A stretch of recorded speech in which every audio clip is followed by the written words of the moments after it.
Today is the lecture 5 and we have to discuss Unit 8 and 9. Unit 8 is responses to the assessed risk.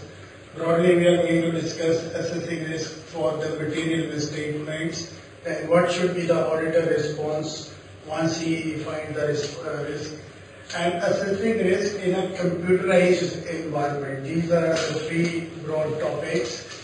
Now, after doing a lot of discussion about auditing standards, attestation, GAS, and we know the 10 standards and the 11 standards and the primary scope, secondary scopes.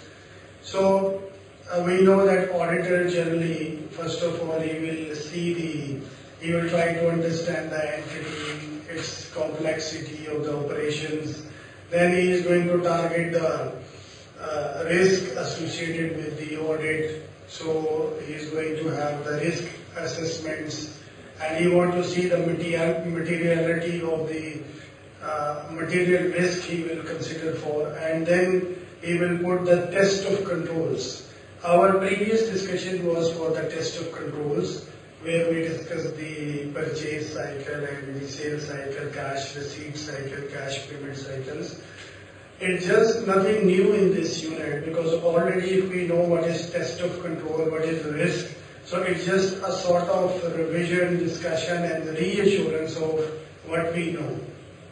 But this is, we know that if the risk is high for the auditor, then he is going to increase his sample size and he will go in the detailed checking of the transactions. He will use analytical procedure, he will use the substantive test for detailed watching. So in today's lecture we have to discuss that how the auditor is going to address the risk identified during his initial estimation and judgments, and how he has to behave with that.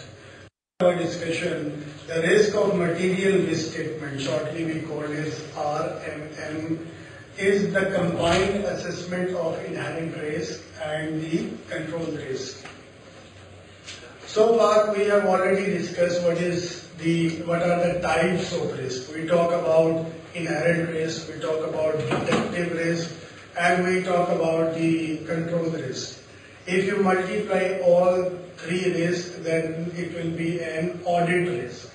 So auditor has to see what is the audit risk associated with the audit, and for that he has to see the risk of material misstatement. So he will combine it with the risk, will be combined always with the controls, because they are supplementary to each other. If your internal control is weak, so risk of material misstatement is always high. So these goes side by side. Now we can see on different levels. In the next few units we will discuss the transaction level, overall level. Sometimes you see the financial statement level as a summary, and then you see the account wise risk associated with the account and categories. So each level of assertion we can test for the risk, either for a transaction, for an account, or its overall.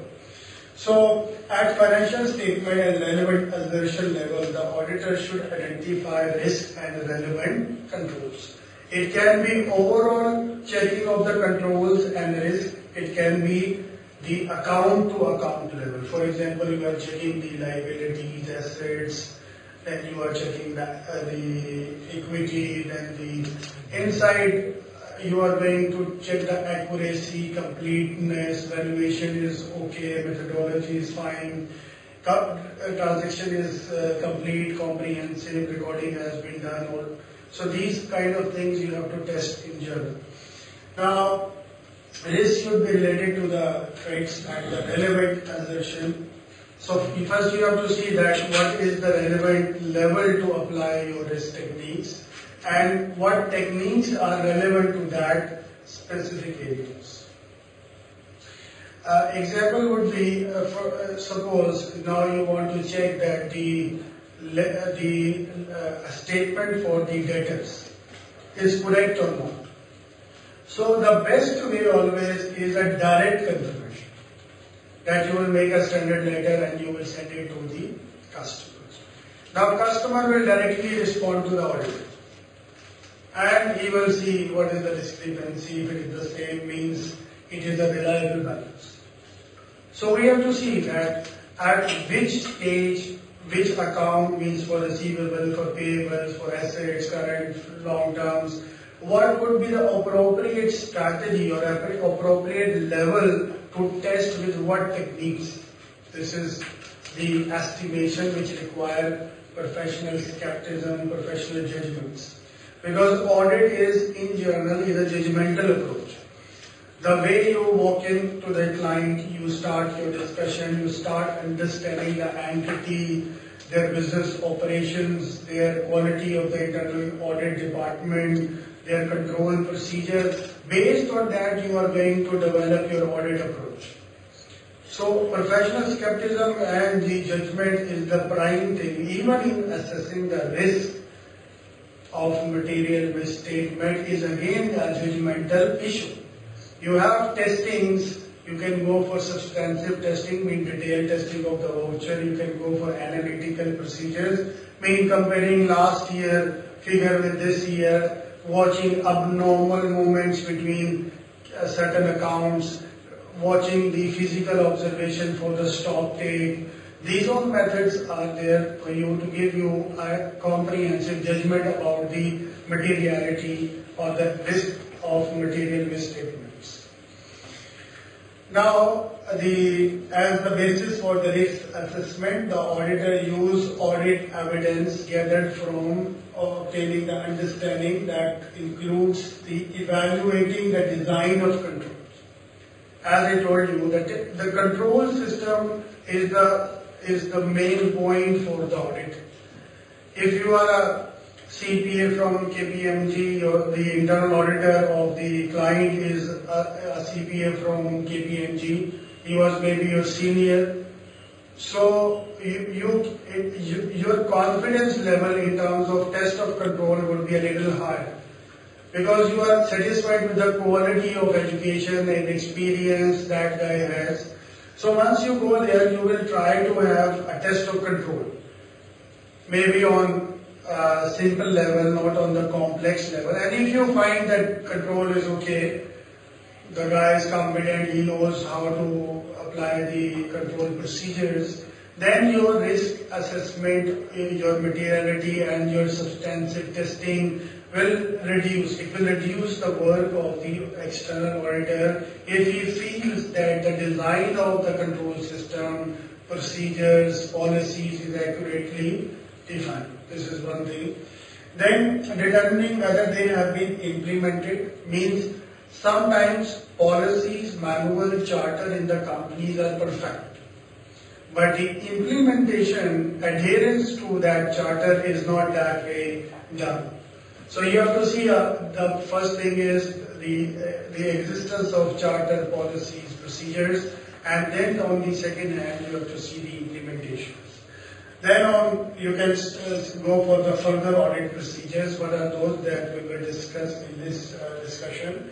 If the risk assessment is based on expectation that controls are operating effectively at the relevant assertion level, the auditor tests suitably designed controls. Now, auditor determines whether the risk relate to specific relevant assertions or it is a whole, as a whole it is done. And sometimes you combine the both to see whether where you stand. Now, as a part of RMM, that an auditor identify the risk that requires special audit consideration. Sometimes when the risk is higher and it requires auditor to apply some other consideration, that he will go for it. Generally, if you see the risk is higher and the internal setup is not able to be trusted, then obviously third party or external party confirmation is always the prime thing to go for it. So somehow, and the management, you can take the management representations, you can put your observation, you can discuss, they can remove one by one that okay, this is the explanation of this observation. The auditor's professional judgment about significance is based on inherent risk prior to considering the effect of identified controls. Inherent risk, which is associated with the nature of the business itself, is always the prime to start. Test of control will come and you will walk in with the client and you will see the control procedures. So starting point for your judgment is always inherent risk. Then it includes the control risk, detective risk, then you will multiply and you will get the audit risk. Now RMM related to significant non-routine transactions. What is non-routine transactions? You are watching January, February, March, April sales and you can see plus minuses, but 1 month is abnormal. Maybe just to increase the sale you do something, some abnormal inventory changes, some abnormal cash is coming. For example, now you have in your charter you have defined the CFO is authorized to invest the cash for the company. Now what he is doing, he has cash which he kept it out from the bank account and he invests somewhere for 2 months, 3 months. And after 3 months, he deposits the same cash. Now, how you will see you have to see that how the cash is being moved in and out. If you are the custodian of cash, you are the top authority, and your signature allows that you can use the cash anywhere, anytime, any amount. Then surely that if this account is linked to more risk because it's a single-handed operation. We learned in the initial phases that segregation of duties is always the prime thing. But few designations you cannot restrict them because it's a duty of fiduciary loyalty. As we discussed, that some directors are the agents. They are working on behalf of the company, and somehow we have to trust them, and they have to be loyal with the company and they have to use it for the specific purposes. So, for non-routine transactions can increase manual intervention for the data processing. People are pushing you to do it out of system. Some invoicing, some inventory movements out of system, Excel-based, Word-based. You have an ERP system which they want to violate, I don't know why. But there is some motive behind that.